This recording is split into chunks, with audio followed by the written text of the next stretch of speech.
This isn't gonna work well. It's fun. Sometimes he's naughty. Sometimes he's nice. But every time he's Dirt Guy. It's Dirt Guy Drive Time with your host, Dirt Guy. Hey, welcome to Dirt Guy Drive Time, my personal vlog and the hottest place on the internet today, depending on your definition of hot. It is Friday, and I'm celebrating with the energy that remains. I'm celebrating Friday, creeping along here in traffic, and the first thing I'm excited about is it's been kind of a rough week. You guys have been following along, and not everything went the way I wanted it to. And then, working late at home and everything else, I'm a little wore out. I feel like I've been rode hard and put up wet. And, that's not good when you're like the dirt guy and everything. So today I just took a flyer at it. I texted my boss. I said, hey, I'd like to try to get out by 1 o'clock today. Are you cool with that? He goes, nope. You need to shoot for noon. Boom, baby. Thumbs up from the boss to leave work at noon. So it's like 2 hours early. And so what I thought would happen is I would fly home because there's no traffic, except for the fact that part of the freeway where I go from one freeway to the other freeway is all honked up. I sat in traffic right out of the gate. Normally it takes me until I get to Pasadena to run into traffic. Not this case. I just got stuck in traffic. So anyhow, enough of that kind of jocularity. So a couple things about work that are kind of cool. Oh, got an itchy nose right now. I got an itchy nose. You're not going to find that anywhere else, okay? Somebody itching, I may pick my nose later just for the entertainment value. You never know. I could do it. So about work. So you remember a couple days ago I told you about the dude that was just joshing with me when he slammed the door to my trailer. Well, I told you how I handled that, right? I could have just got up into his grill to that whole thing, and I didn't. I remained calm. And one of the reasons I did is because some kind of way, and it was more on a gut level than a thought level, I just knew that we had to let it cool down, maintain the relationship, and resolve it amiably at some point. So I let it ride. Well, he was on the job site today, Mr. Just Joshing with you, and I walked up to him, stuck out my hand, shook his hand, started talking to him like nothing ever happened. And he responded in kind.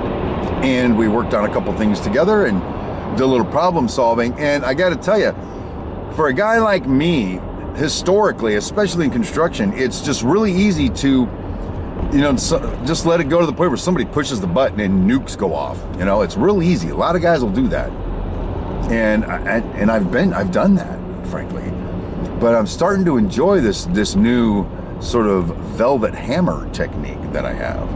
And it worked. Anyway, so a relationship saved, a subcontractor that, he's still butthurt. I ain't gonna lie. He's still like, wham, wham, wham. And I'm just like, I feel you, bro. I feel you. It's unfortunate. I feel you. Now, can you fix this other thing you screwed up on? Yeah, a little dig, maybe. Maybe that's not so amiable after all. So there's that. And then, it turns out today I was taking inventory of pine cones that folks lob in, as it were. And well, other than my ex-wife, of course, that was a huge pine cone. We had to do surgery to get that one back out, but sorry. But that aside, don't rear-end me, mother. I was getting rear-ended right now. That aside, my project engineer has done the most prolific job of lobbing in pine cones.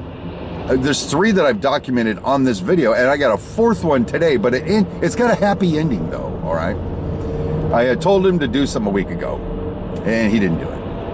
But since then, we've had other conversations about the matter, and I took command of the situation. I invested countless hours in getting something done, and I submitted it off to my boss for his comment and review. Well, today, my project engineer takes his direction from a week ago and sends it off to my boss's boss, and it just immediately starts a shitstorm.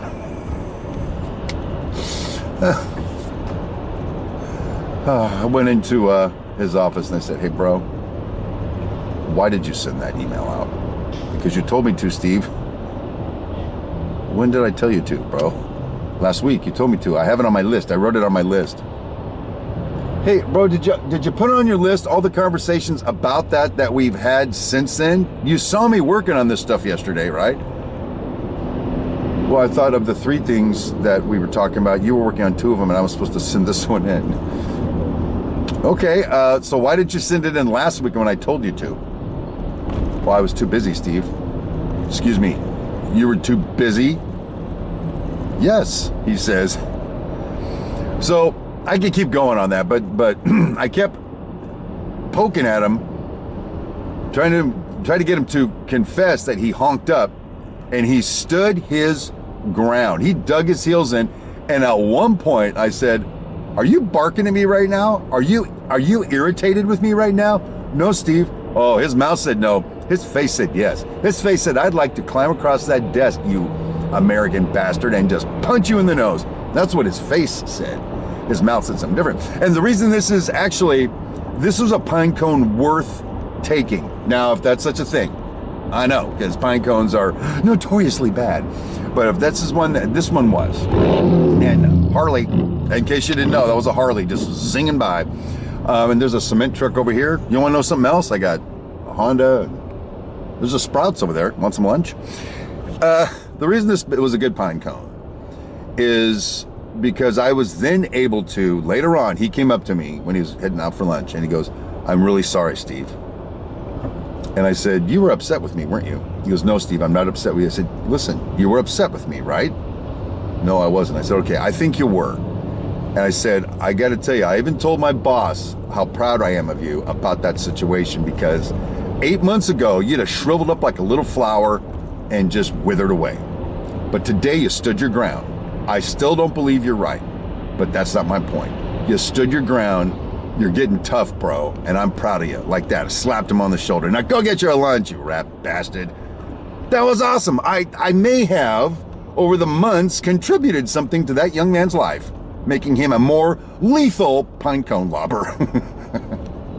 Well, whatever. And then, another work one for you. Then maybe we'll get off the work front today. So you guys remember that I wasn't looking for promotion, right? But I need to prove my leadership by finishing the job I'm on. Okay, so a superintendent on another hotel had to take the day off, and so they're looking for a replacement. So guess who they called? Of all the superintendents, guess who they called? They call old Super Duper. "Hey, lead Super Duper intendant. Got a situation, need some manpower. You got somebody you can spare." "Well, why are you calling me and not one of the other 40 freaking intendants?" "Well, basically, I've got the best superintendents." "Really? Did they start out the best superintendents?" "I didn't actually ask that question." "All right, well, they were doing some concrete work. One of my superintendents has a concrete background. I'm like, he's probably the best choice for the day anyway. And so sent him out there. Okay, who'd they call when they needed something? And why? They called me. So I sent him out there. Well, I get a call from a notoriously cranky concrete sub from the job that my guy's on. Having some problems, needs somebody to do something, but at a project management kind of level, a lead superintendent level. It's not my job. My job's in the other town. He calls me because he knows I can get it done. Without checking with anybody, I just went, I handled it. I put all the players in play, and then I sent an email off to everybody saying, nailed it. But I need to finish this job before I prove my leadership. I may get off that or I may not, but I gotta tell you, come on, people. And the thing is, I'm just doing my job. I'm not trying to prove that I'm a leader. I'm just doing the thing you do. Y'all are paying me for well, they're not actually paying me for this, by the way. So anyway, I got more stories like that for today. Stuff with billings and helping the head accounting lady figure out some stuff with billings and leaning on subs to get stuff done. No other superintendent does that. I do. You know why? Because I'm super duper. All right, enough of that. Enough bragging about me. Let me tell you about my cat. You guys remember a few episodes ago, a while ago, this skinny little kitten, yellow cat, comes walking up onto the front porch. One day, jumps up on Cindy's lap and it never left. We just adopted a cat, apparently, or adopted us, anyway. So that's all cool and all. He kind of hangs out, he kind of disappears, he kind of hangs out. He's kind of like a hobo cat, kind of, really. Ooh, robo-cat. That could be my new video thing, robo-cat. But he's a hobo cat. He's like a transient. So anyway, his name's Philip. Philip! And we go like this. When I get home, I go, Philip! And I go, when he hears that, shing! Unless he doesn't feel like it. Then I don't know where he is, whatever. Oh, Philip. So, the last few days, he's had this increasingly worse limp. His front right paw, he's running. He won't even touch the ground now. He runs on 3 legs. Scaling fences with 3 legs. Jumping up on stuff with 3 legs. I don't even know. So we're like, this isn't improving. Let's take him to the vet. So Cindy Brown, the queen of everything, took him to the vet today. And she texted me. She goes, the vet wants like $1,000 to fix the cat, including cutting off his hoo-hoo. And I'm like, it's not my cat. I think that damn cat knew he needed medical attention and found a sucker. He's like, these people will take me in and spend their hard-earned money on me. Oh, gee, many Christmas. Oh, gee. So anyway, Cindy Brown, the queen of everything, being the industrious, economical counterpart to myself, she ended up negotiating a new deal with them, and we got it for like $150. What? How did it start off at $1,000? Now it's $150. Man, a vet is like a used car salesman. Well, I'll sell you my car for $20,000. I'll give you $500 for it. We'll take $1,000. Deal. Boom. I used to be in the car business, by the way. It sucks. Don't ever go in the car business. Anyway, all right, so this is the weekend wrap-up report. This weekend, pretty much just going to finish working on a video that I'm doing for my Model Railroad channel for the general public. Pretty proud of it. Put a lot of work into it. A lot of time into it. Hopefully it'll look great. Other than that, I think I'm just going to screw around in the hobby room and hang out with my wife and drink some drinks and listen to some country music. So, and get some sleep, babe, because I've had enough of this. Anyway, that's it. Don't mean to be going long. I sure appreciate all of you hanging out with me for the entire week and all the encouraging, cool stuff you said. And thank you, Santa Fe Bob, for reminding me that this Saturday is not the correct Saturday to do a track smack on the other channel. Without that, I think I just would have, what would I do without you guys? Anyway, that's it. My name is Steve Brown. Thanks again for being with me, and have a great weekend, everybody.